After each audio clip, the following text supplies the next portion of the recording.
Welcome back, everyone. Have you ever felt like you're literally fighting a war inside your own head? Well, we all have our inner demons, but today we're taking a deep dive into the highly anticipated 2026 psychological thriller, Strung.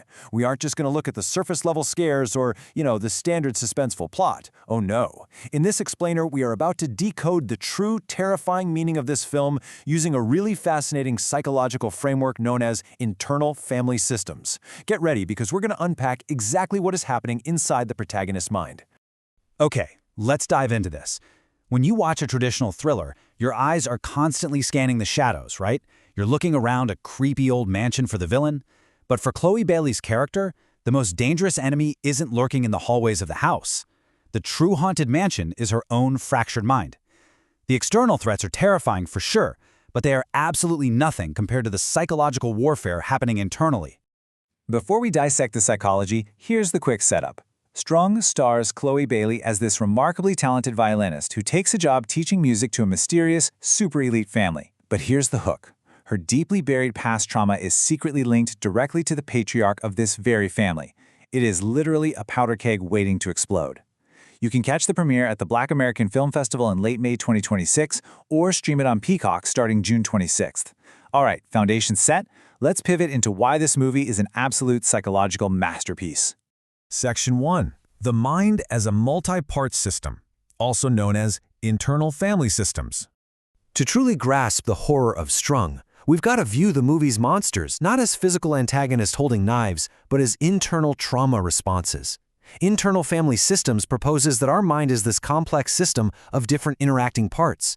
And we all have these locked doors, parts of us carrying heavy, unresolved pain, trauma, and just deep-seated fear or shame from our past. These are called the exiles. In the film, the protagonist's unresolved trauma regarding the patriarch acts exactly like an exile. She's pushed these memories down deep just to survive day to day.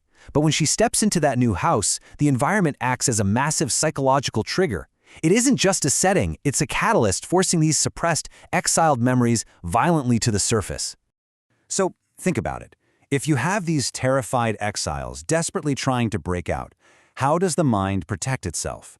Enter the managers. Managers are proactive protectors. They want to maintain absolute safety and control to ensure the exiles never escape and you never have to feel that pain again. They usually do this through strict perfectionism or a cold professional facade. For our protagonist, her obsessive musical perfectionism on the violin, along with her strict, unyielding professional exterior, well, those are her managers. They are desperately trying to keep her chaotic environment under total lock and key. But what happens when the managers fail? When the pressure just gets way too high and the exiles break loose, the firefighters kick in. Now, what's really interesting here is that firefighters are the reactive emergency protectors. They don't care about perfection at all. They only care about putting out the emotional fire by any means necessary. As the protagonist loses her grip on reality in the film, it's her firefighters taking the wheel. This manifests on screen as wildly reckless, impulsive, and deeply paranoid behavior, all intended to just distract her from that overwhelming psychological pain. Moving to Section 2, the mirror of toxicity, where we look at internal chaos versus external threat. Notice the brilliant subtext going on. Her internal system perfectly maps onto the physical world of the movie. I mean, let's be honest, we've all dealt with a toxic boss or a stressful environment at some point, but this goes to a whole other level.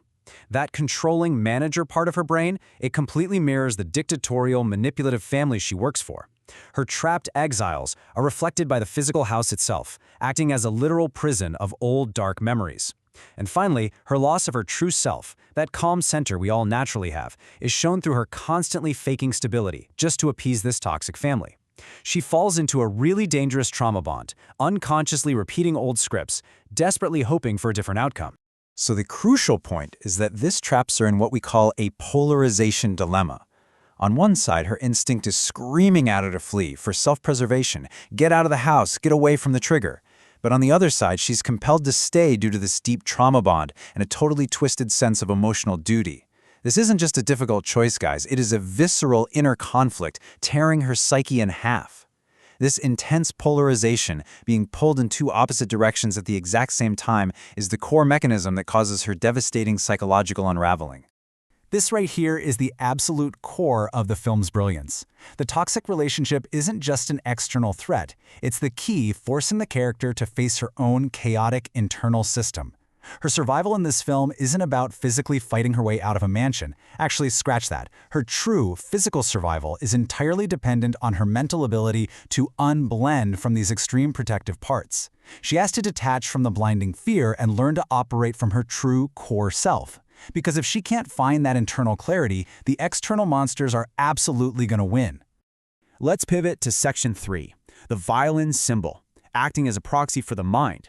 The filmmakers brilliantly use the violin as the ultimate psychological container, and this brilliantly illustrates how every single aspect of her playing maps directly to her shifting mental states. When you hear those dark, melancholy melodies, that's the voice of her exile leaking out, expressing the pain she just can't say with words. Her masterful, flawless technique? That's the manager exercising absolute, rigid control over her world. When we see broken strings on screen, it's not just a cinematic accident. It signifies her psychological unraveling. A total systemic collapse where those impulsive firefighters take over. Yet in moments of pure musical transcendence where she plays with absolute freedom, the violin acts as her path back to the self, her healed, balanced core. It represents this incredibly tragic duality. On one hand, it's the manager's mask, a shield of strict discipline, precision, and control that she hides behind, but simultaneously, on the other hand, it is the exile's desperate cry, echoing all that hidden trauma and pain right out into the physical world. The violin is essentially a constant, exhausting tug-of-war within her own psyche, played out across 4 fragile strings. Which brings us to the profound meaning behind the title itself. Strung. It literally represents a violin string pulled dangerously, terrifyingly tight, just like her mind. It's the unbearable tension between maintaining absolute control and suffering a total mental collapse. If you pull a string too tight, it snaps. And in the world of internal family systems, snapping means her managers have completely failed, her exiles have flooded her system, and her firefighters have taken over to basically burn the whole house down. Let's move to our final section and see how this builds. Unraveling or liberation? I want to leave you with this final thought to chew on before you actually see the film. When that final string snaps, what are we going to witness? Will her final act be a complete, devastating collapse of the mind as the firefighters take over? Or will it be the ultimate, healing liberation of her exiled trauma, allowing her true self to finally take the lead? Thank you so much for joining me on this explainer. Keep this internal family systems framework in the back of your mind when you watch Strung. It's going to entirely change how you experience the thriller. Until next time, keep analyzing, keep learning, and I'll catch you in the next explainer.